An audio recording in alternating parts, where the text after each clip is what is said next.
Your first impression of somebody is the least stable impression of all. So you've met a 10 by 10 baddie, but sadly, you're just a 4. So there's no way you have a chance with her, or do you? There is no evidence in science whatsoever suggesting that couples who are mismatched in attractiveness are at any greater risk of breaking up or being poached than the couples who match in terms of their mate values. Today on Ask the Expert, we bring a scientific lens to your dating life. What I would ideally suggest is that they just meet a variety of different kinds of people and feel out the relationship from there. Paul Eastwick is a psychology professor at UC Davis. He's the director of the Attraction and Relationships Lab and is the co-author of Bonded by Evolution. He also hosts a podcast called Love Factually. In our conversation today, we cover the red flags you're definitely going to want to look out for. Newsflash, it's not what you think. Don't let somebody else turn you into like a crappy version of yourself. That's not what a great relationship is supposed to do. What the science says about what actually keeps people together in the long term. I think a lot of times relationships go south because people have locked themselves into patterns that are harming the relationship and they don't realize it. And it's not because either one of you is a bad person, but it's because you've lost the ability to connect and you've stopped seeing things from the other person's perspective.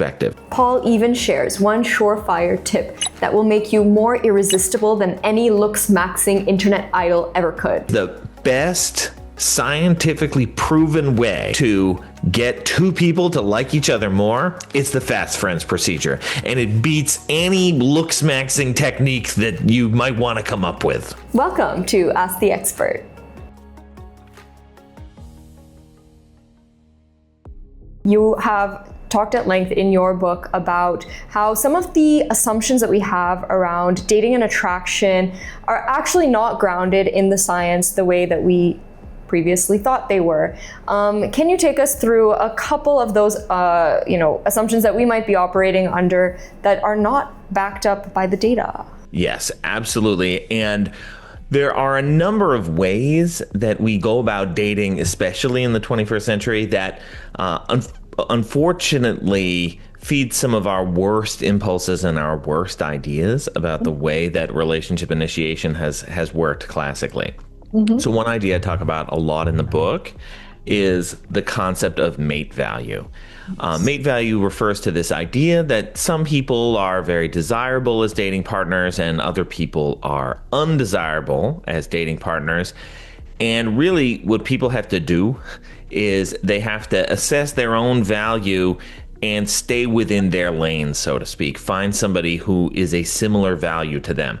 And this leads to all sorts of, sometimes nasty market-like ideas about what people deserve when it comes to relationships. But the funny thing about desirability is that as people get to know each other better, they actually start agreeing less and less about who is desirable. And so what that means is that mate value, like the traits that you have, the qualities that you bring to the table, it matters less in an environment where people are spending a lot of time together, getting to know each other over time. The apps, for example, lock us into a particular market-based view of dating where, look, the 10s are going to get the 10s and everybody else has to just compete for the scraps.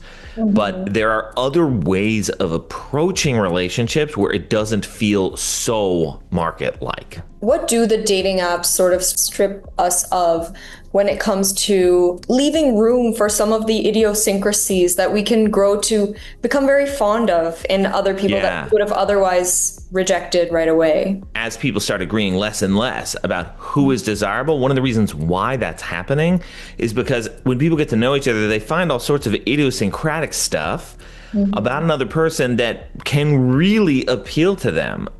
I want to note as well, sometimes they discover things that really don't appeal to them. That's what it means to have less consensus. It means that as you get to know people better, some people, maybe everybody thinks they're a 6, you're going to come to think they're a 9 or a 10, or maybe you'll come to think that they're a 3. But the point is that disagreement means there's more opportunities for people to find somebody who's essentially a 10 for them. But these things do require time, and they sometimes require that we spend time with folks in different kinds of settings to see how they react. If we, I don't know, like we go to a show or we have a dinner conversation or we hang out at a party where actually we're only spending like a quarter or a third of the time together.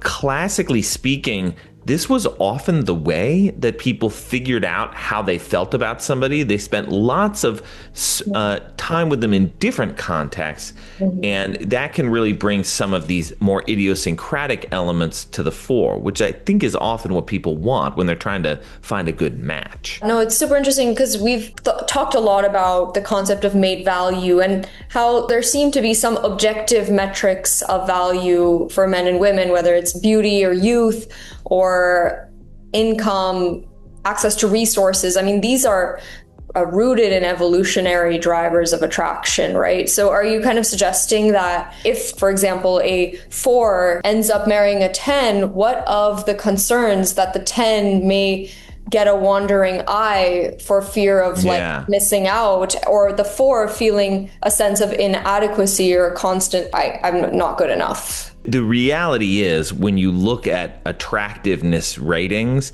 you see something called a normal curve or a bell curve. And what that effectively means is that 10s are like 0.0001% of the population. Extraordinarily rare. So if you think you're a 10. Yeah, like a common, like, so the kind of mismatch that you might see would be something like let's imagine that like an 8 and a 5 get together, as opposed to say 2 6s get together. Okay. So you look at the 8 and the 5 and you would say like, oh, like this is a mismatch waiting to happen because some other 8 guy, let's say, is going to come along and hit on the 8 woman, and she's going to leave her 5 partner for this guy. I have a number of things to say about this. First, there is no evidence in the science whatsoever suggesting that couples who are mismatched in attractiveness or even in like overall mate value are at any greater risk of breaking up or being poached than the couples who match in terms of their mate value. So the 6-6 pairing is at no greater or lesser likelihood of breaking up than the 8-5 pairing. And now a lot of people are like, how is this possible? Well, the science addresses these things too. And it goes back to some of the idiosyncrasy stuff that we were talking about. Attractiveness, desirability, it is not perfectly consensual. And in fact, when mismatched couples get together, it's usually because, okay, everybody seems to agree this guy's a 5. She thinks he's a 9. Okay. So now you're talking about, okay, a guy who's a 9 or a 10 would have to come along in order to poach her away. And that guy's got another problem, which is this other thing that we see in the science called derogation of alternatives. So this desirable woman, not only does she think her partner is better than everybody else thinks, she also is going to think that any possible interloper is less desirable than he actually is. So it's a massive mountain that people have to climb, especially, again, if that interloper is coming in as a stranger. It's less about the objective rating of someone's mate value than it is an individual's perception of their value. And perhaps what's more important is that each person in that relationship feels like they really won at life when they got together with them, that both of them feel like they hit the lottery and couldn't have done better than that specific person for them. For people who are sitting there single, you're hearing this and you're like, that's like a really high bar. Like, you're trying to introduce me to somebody and then like, I'm supposed to feel like I won the lottery. I'm going on all these dates, and let me tell you, I don't feel like I'm winning the lottery on each of these dates. Far from it. Right. But this is the gap that we're trying to close here. This is the real challenge. Much of the time we come away disappointed. How do we get from there to, I feel like I won the lottery?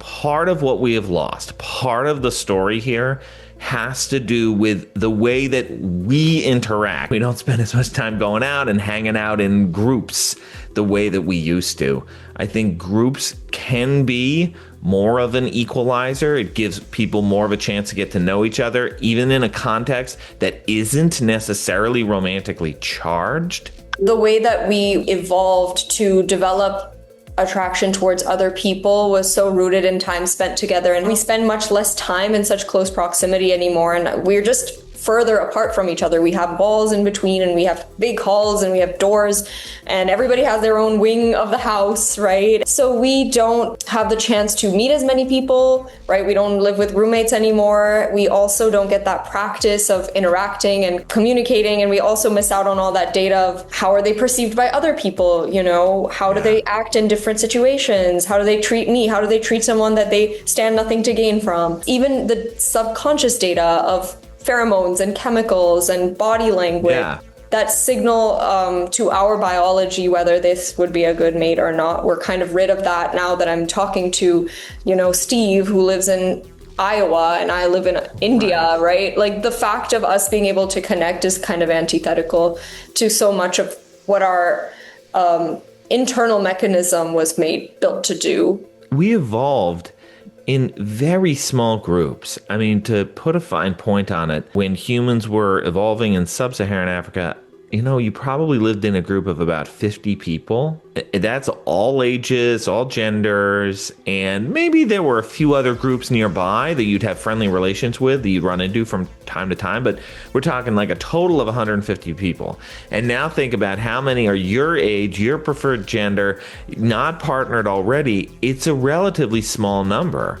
It's not the gigantic marketplace that we're confronted with today. When we essentially use our market reasoning brains to approach dating, we're doing something strange. You kind of can't argue with the success of online dating in some ways. It certainly brought a lot of people together and created a lot of couples.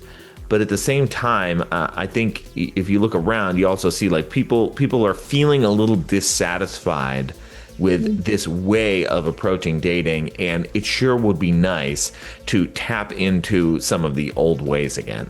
People nowadays, we bring this market lens, and a lot of times we'll have our checklist. Do you think in terms of long-term compatibility, that's the right approach? Or are we perhaps asking ourselves the wrong question? If I ask people for their deal breakers, they'll come up with real stuff that they care about. I need somebody who's really intelligent, and I need somebody who's gonna party with me on the weekends, and I need somebody who has a great relationship with their parents. And I agree, those things sound great. The trouble is that if I'd come up with three other random things, like the three other random things that somebody else would come up with, and essentially we set up studies this way, where it's like, you know, it's like you order what you want off the menu, they order what they want off the menu, and then we bring you the dishes and we switch them, and you don't notice. Because the person who had the three ideal qualities for somebody else is also just as appealing to you. So this is, again, part of the issue. It's like we're really good at issuing demands, at articulating ahead of time what is going to make somebody especially appealing to us.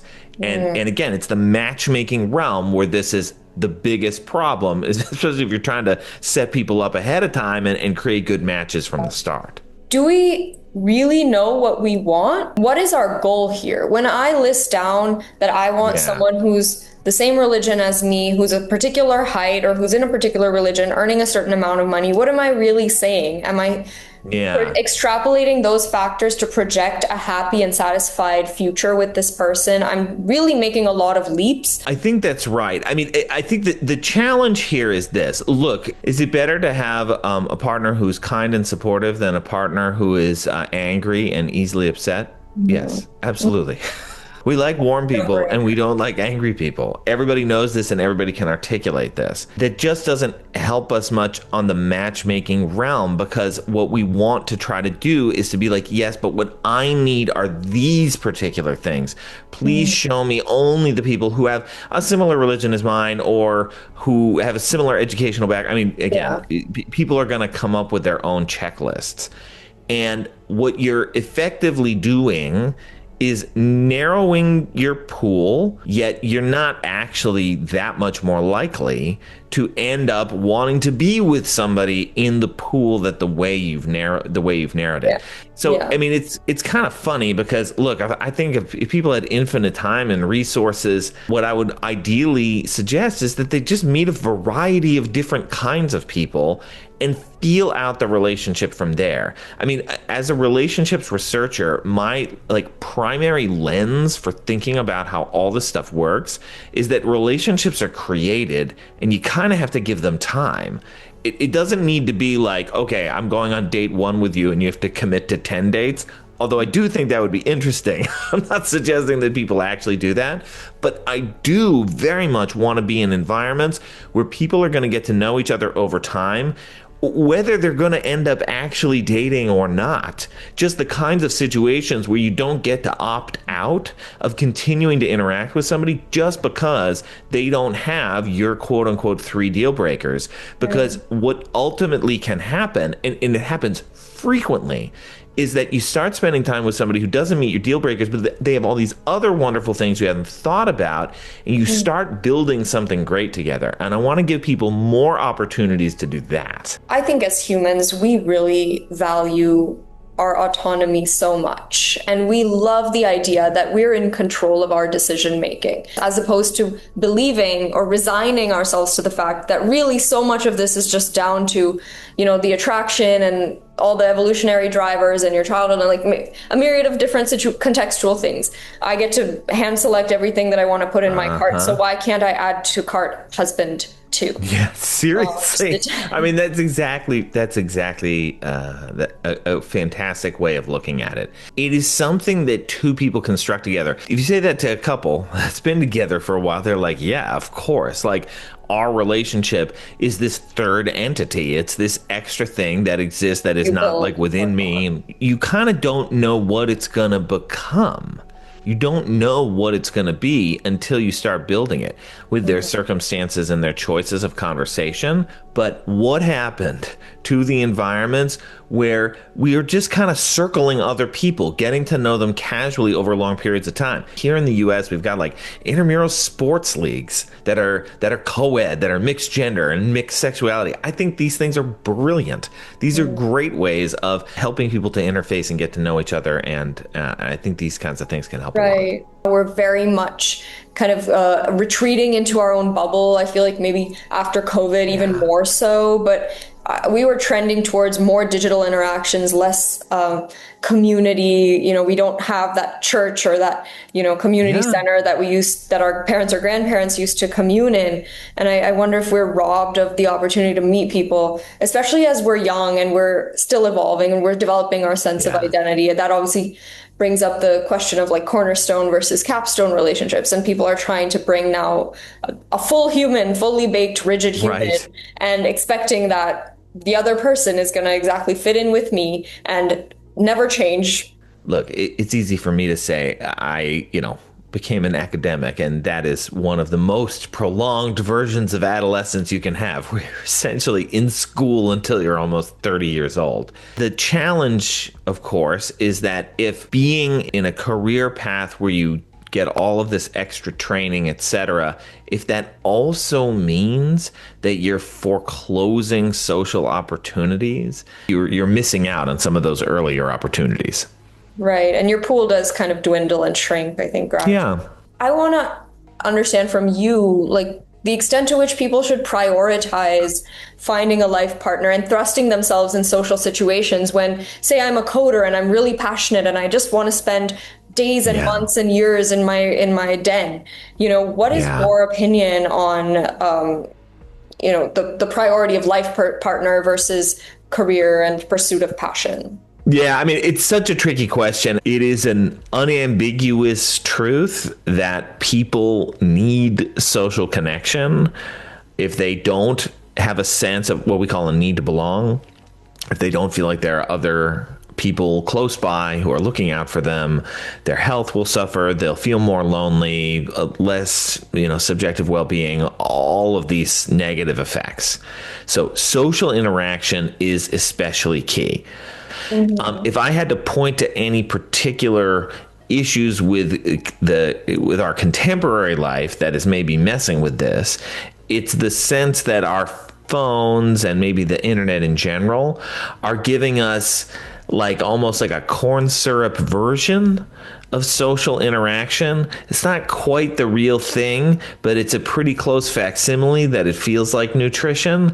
And it doesn't quite do the same thing. It's not quite like eating real food, and it's not quite like actually hanging out with people face to face.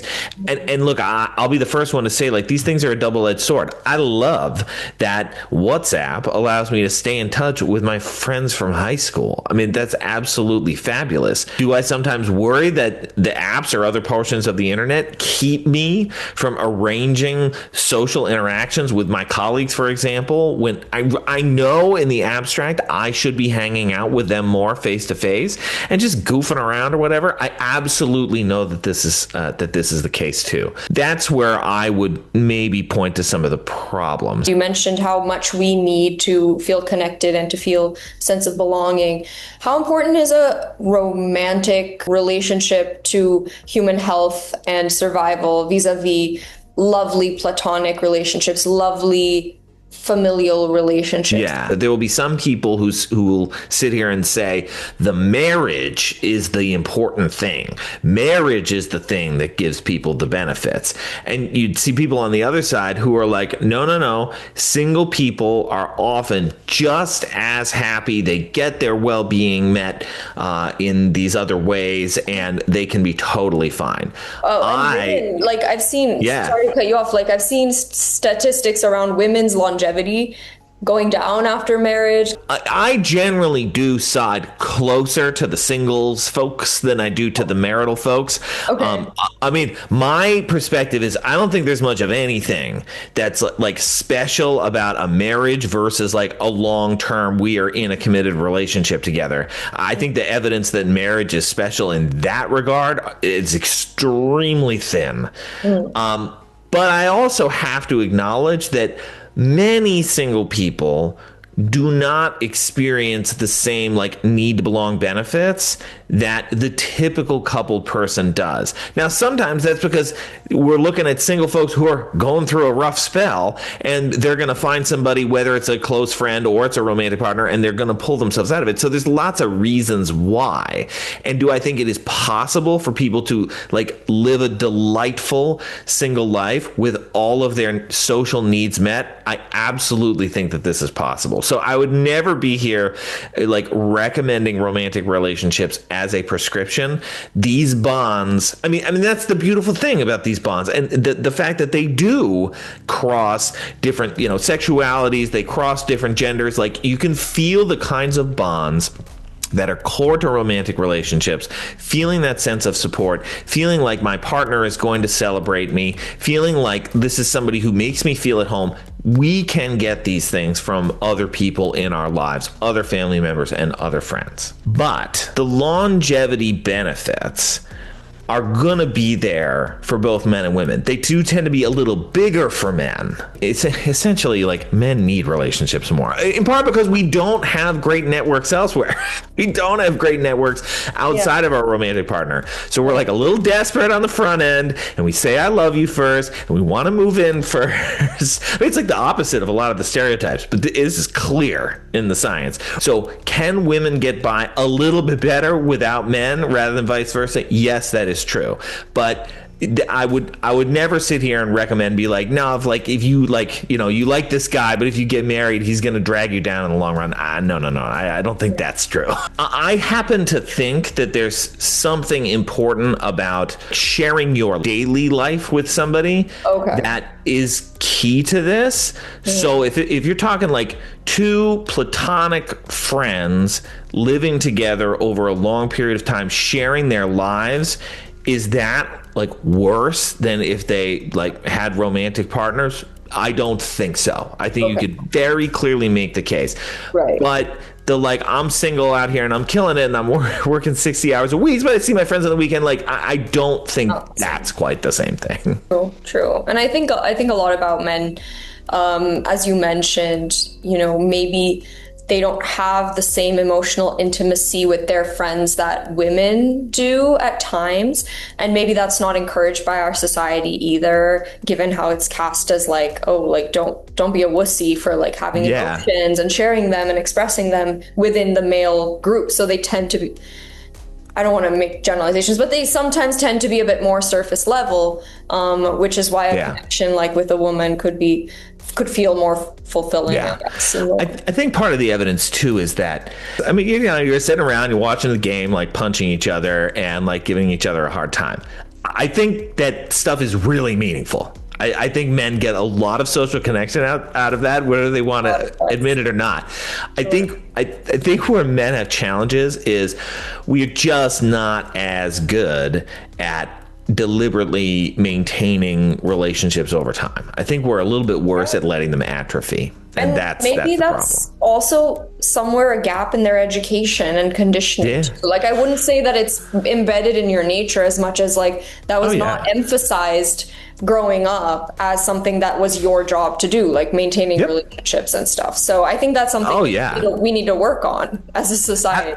Absolutely. I think if men aren't being admonished on things like, hey, well, haven't you called Bob in the last 6 months? Like, you guys used to be really close and hang out all the time and you haven't called him. What's wrong with you? Like, I mean, I feel like that's the kind of thing that women would point out to each other. Like, why aren't the dudes pointing that out to each other? I don't know. And they should. In dating and in matchmaking, we have clients all the time talk about, well, this is my type. How much truth is there to the concept of a type, and how well can, we as algorithms or even human psychologists and matchmakers predict whether two people are going to click when they're in a situation together. When people are describing their type, what people are essentially describing is, this is the social milieu that I'm used to. Things like religiosity. So if I look at a pool of somebody's ex-partners, the people that they've chosen to date in the past, you will see similarity in religiosity, meaning that, depending on who you are, you maybe chose to date especially religious partners or partners who were especially not religious, but there would be something not random about the religiosity of the people that you chose to date. And then we look at where you live. And then what we see is, oh no, it was entirely driven by where you lived. It was entirely driven by who you were meeting. You were picking randomly within that pool with respect to religiosity. Okay. So you didn't have a type within your pool, but you quote unquote had a type because you live in a particular context where you meet particular people that have certain qualities. Okay. So when it comes to matchmaking, I think the trick here is that what people are trying to articulate is, okay, so I live in a metropolitan area and I'm used to meeting people who make this amount of money and have this amount of education. And so if you start setting me up with people who are way outside the typical kinds of folks I'm used to interacting with, they're probably going to give you some pushback. Do I think they're going to be worse matches for those sort of folks? Actually, I don't, or at least I'm agnostic, because there's no evidence one way or the other to suggest that, like, oh, that's going to ultimately be a bad match or ultimately going to be appealing to them. They might not be willing to give those people the time of day at the start, but if they were, I don't know, I'd be somewhat optimistic with that sort of approach. To the extent that people are willing to broaden their aperture, broaden the pool for who they're willing to try dating, I would start with that. Like, how broad are you willing to go to try different things? But if you start real narrow, I'm just not all that optimistic. I think you're going to be dating people who seem too similar, especially at first. And yeah, I think that might pose challenges for a lot of people. And is there such a thing as a physical type? Like, this is all demographic, but I only date this type of race or this type of height or something like that. Looking at speed dating among Asian Americans specifically, And so they look at Chinese Americans, Japanese Americans, Vietnamese Americans, and Korean Americans. What they find across the board when you ask all four groups, would you like to date somebody of your group rather than one of the other three groups? Everybody's like, yes, absolutely. If I'm Vietnamese, I'd rather date somebody else who's Vietnamese. And then you send them speed dating, and it doesn't matter one bit.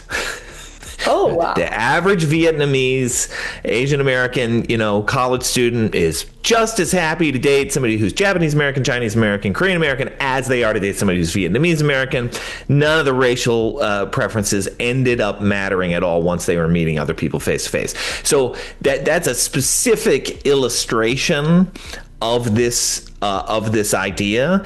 I think if you gave these people websites and you allowed them to swipe, they'd be swiping right on the Vietnamese Americans if they're Vietnamese. But I don't think there's much evidence that any of this stuff is going to matter in a big way face to face. When it comes to body types, the sort of gendered body type preferences, those are there when you look at speed dating. Like, there's a little bit of evidence that height is more appealing in a man than in a woman, although it's really quite small. There's evidence that like waist to hip ratio matters a little bit more in women, but again, it's these things are less strong than you think.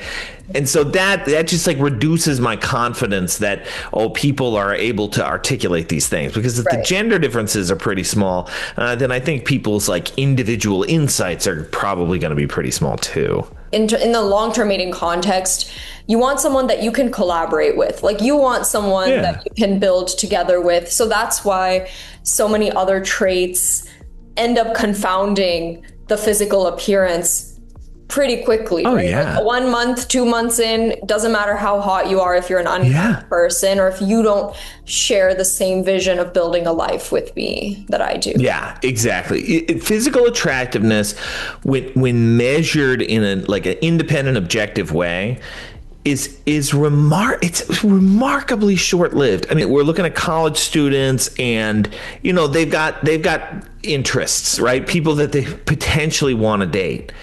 And boy, it doesn't take long at all for the physical attractiveness, as coded by somebody else, for it to stop mattering. First impressions, it matters, but it just doesn't linger that long. It matters whether you think they're hot. That matters, and that continues to matter. That matters when you're 70. Yeah. It's really good to think your partner is super hot, but it just becomes more and more disconnected from what other people say. Yeah. And that's the beauty of the thing, is that over time, it just stops mattering what other people think of my partner. It matters what I think and what we've sort of constructed together. Exactly. And that's so encouraging for so many individuals in the audience who, maybe over-indexing on their own physical appearance as like a blocker. And I think, like you said, spending time with someone, giving someone a real chance to display their personality can make someone so hot to you, and it can make you so hot to someone else. And that is true attraction. Like, that's awesome. I want to ask about the fast friends procedure, right? And how when two people kind of get together, how they can optimize for their bonding to enable intimacy and the seeds of a relationship to grow when you've just started out. What is the best scientifically proven way to get two people to like each other more? It's the fast friends procedure. And it beats any looks-maxing technique that you might want to come up with, like by a mile. No, not the jawline. Yeah, right. So you can break your jaw, or instead, you ask people questions that are designed to elicit more self-disclosure than you might anticipate by chance. So things like, if you had a crystal ball that could tell you anything about the future, what would you want to ask it? That's like the medium level of intensity. It eventually becomes questions like, what's one thing that, if you died tomorrow, what is one thing that you'd regret not doing, and why haven't you done it yet? And when you get people talking about questions like these, they get away from the resume stuff. But often what makes somebody interesting, what makes you want to learn more about them, is learning a little bit about their story or learning a little bit about what makes them tick. And that's what the Fast Friends procedure is designed to do. That we see it's like a very reliable technique that scientists use in studies to get two people to like them more. It's not to say that you can just like go on to a date and like start whipping out these questions and it's going to work, but the instinct to look for opportunities to tell stories rather than sharing facts and figures, and to be interested in somebody else's story, these are the instincts that are more likely to build positive feelings when you're getting to know somebody. Wonderful. Yeah, so interesting, right? Like we think all of this, the small talk matters a lot. Like, oh, on the first date, let me just go ahead and tell you all of the facts and figures about my life. And indeed, you know, what would promote that negotiation, that pro-social, you know, bonding would be to open up about something vulnerable, which sometimes is counterintuitive to our instinct to want to protect ourselves. And going into a romantic context requires you to lay some of yourself out there and be prepared to get hurt. You know, that's kind of human, you know, and it's beautiful in a sense. It is. I think vulnerability is a little bit more appealing than we think. Needing a little bit of help is more appealing than we think. We have an instinct to self-promote, to make yourself look good and like you have it all put together. It might come off as arrogant. Exactly. I mean, in relationships, people want to feel needed. People want to feel valuable so that they can feel appreciated, because that's one of the greatest rewards that people feel, is when you feel like somebody else needs you and you feel appreciated. It is one of these things that actually comes online in a relationship sooner than we think. And that's, I think it is often useful to lean into that instinct and lean away from the, I gotta impress, I gotta self-promote kinds of approaches.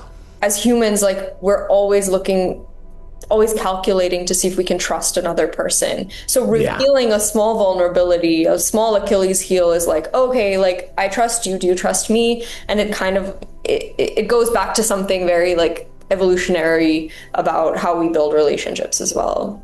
Yeah, that's right. But at a deep and fundamental way, the people that you want closest to you are the ones that you can trust, and the ones who will appreciate you when you make sacrifices for them. And a lot of times that's what builds a connection between two people. I want to ask about, you know, the importance of being a good listener on a date and helping someone feel heard as opposed to feeling an onslaught of like information from the other person. Yeah, I'm borrowing this from a comedian, but I just think it's absolutely perfect, where he sees a woman who's very attractive and she's dating a guy that's not all that attractive, and his buddy looks at them and thinks like, oh man, he must be rich. And the comedian says, no, man, he's just a good listener. And he's got follow-up questions. And I really think, boy, that kind of nails it. I mean, asking for more detail, I mean, it sounds so simple and so facile, but it's hard to do well. I mean, I'm not saying like anybody can come here and just do this. I think it's a useful tip to, if you're meeting somebody and it's a blind date setting, or maybe it's an online setup, you know, hopefully you've got, you know, like at least like a little something about like what they're into. I don't know, do 5 minutes of internet research, come up with one question ahead of time so that you're at least a little prepared to ask about a little bit more detail. People really like to feel interesting. People like to feel like, yeah, the other person wants me to go a little deeper into this thing. That is a far better way to build a connection with somebody than to throw out all your impressive facts and figures. I think we're really misled that this is what we're supposed to be doing out here. I think it's a general problem, not just a romantic one, where we're always just like waiting to speak as opposed to really listening. So I think it's a muscle we can build and we can practice. what are the signs that I can look out for that someone is kind of prepared, or rather could be a co-builder in the sandbox of life and really make a nice castle with me, and two, someone who is willing to change for the better and who has this capacity to grow. It's hardest to forecast after date number 1, right? Your first impression of somebody is the least stable impression of all. I mean, other than like looking at their dating profile. But if you've only met them once in person, there is still an excellent chance that your impression is going to change, either for the better or the worse, on date number 2 and even through date number 3. And this is why I'm usually advocating, if you can give people 3 chances, preferably in 3 different contexts, that's like maybe the most maximally efficient use of your time.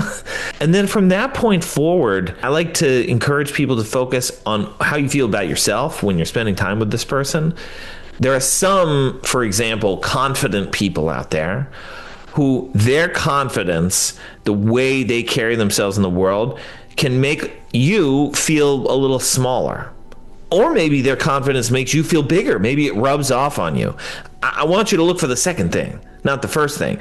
And again, it might not be that there's something wrong with them. It's just the way the two of you fit together, like the best version of yourself when you're around this person. Or are you maybe are they bringing out your worst instincts? That's what I want to focus on, because at the end of the day, when you're in a relationship, you've been with somebody for a long time, what you've got are your senses and your feelings about this other person. Don't let somebody else, even if they seem amazing, turn you into like a crappy version of yourself. Like that's not what a great relationship is supposed to do. Feeling less like yourself can probably be a good red flag to step away. And notice, it's not a red flag about the other person specifically. It's a red flag that is like inward.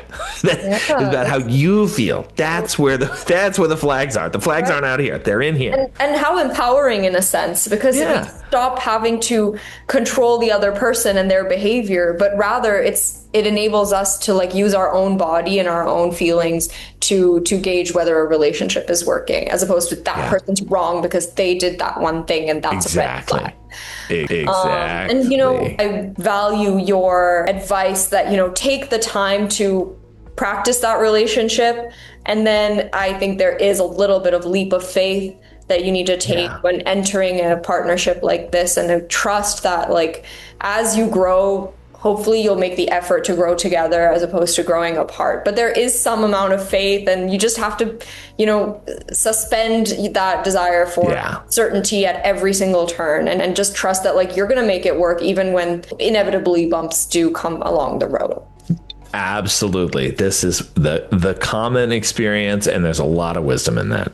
What advice would you have for people just starting a relationship? What keeps people together in over 50, 60 years? Our romantic partners are often going to be the people who calm us down when we feel stressed, who celebrate our successes, and the people that we feel like have our back and they're looking out for us. And that is really key. Above and beyond that, relationships are things that two people create together.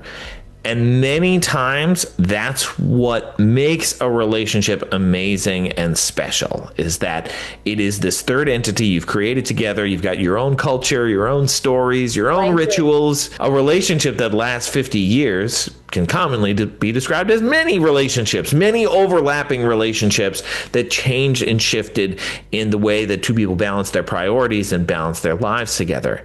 And it is worth interrogating when the rules and the rituals and the stories from phase 1 of your relationship have carried over to, say, phase 3 of your relationship without you realizing it. I mean, sometimes trapping you in bad patterns. I think a lot of times relationships go south because people have locked themselves into patterns that are harming the relationship, and they don't realize it. And it's not because either one of you is a bad person, but it's because you've either lost the ability to communicate, you've lost the ability to to talk, you've lost the ability to connect, and you've stopped seeing things from the other person's perspective.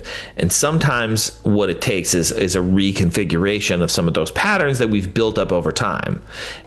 So I think that can be easy to miss, and it's not easy to fix, but it's worth having that meta perspective on, how did we get here, and what are the assumptions we're not interrogating.